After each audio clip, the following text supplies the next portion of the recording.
السلام علیکم ورحمۃ اللہ وبرکاتہ۔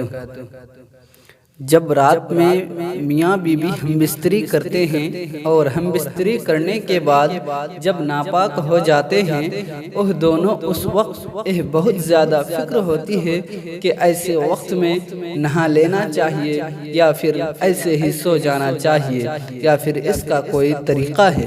بہت سے لوگوں کے ذہن میں یہ سوال آتا ہے اور معلوم نہ ہونے کی وجہ سے اسی فکر میں سو جاتے ہیں۔ تو آج ہم اسی کے تعلق سے بتانے والے ہیں کہ رات میں غسل فرض ہو جائے، ہم بستری کرنے کے بعد یا پھر کسی اور دوسرے طریقے سے غسل فرض ہو جائے تو پھر کیا کیا جائے، اسی پر آج ہم بیان کرنے والے ہیں۔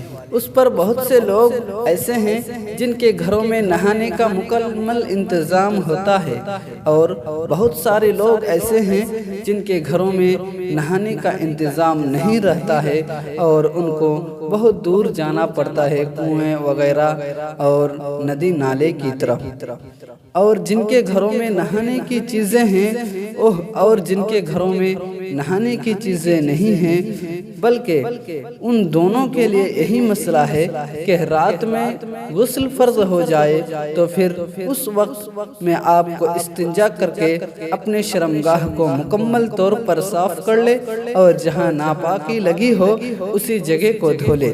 اس کے بعد آپ اچھی طور پر وضو کر لے، جس طریقے سے نماز کے لیے وضو کرتے ہیں اسی طریقے سے وضو کر لے۔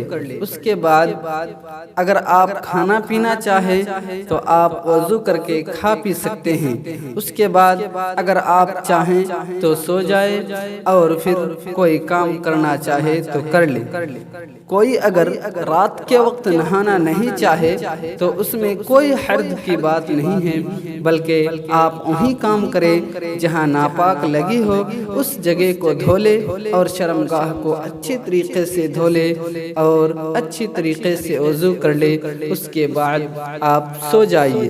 لیکن جب نماز کا وقت آ جائے تو اس وقت نہانا فرض اور ضروری ہوگا، چونکہ نماز بھی ادا کرنی ہے تو اس لیے نماز سے پہلے نہا لینا ضروری ہوتا ہے۔ آپ سے ایک چھوٹی سی درخواست ہے کہ اس ویڈیو کو تمام لوگوں کو شیئر ضرور کرے تاکہ سارے لوگوں کو جان سکے کہ رات کے وقت جب غسل فرض ہو جائے تو کیا کرنا چاہیے۔ السلام علیکم ورحمۃ اللہ وبرکاتہ۔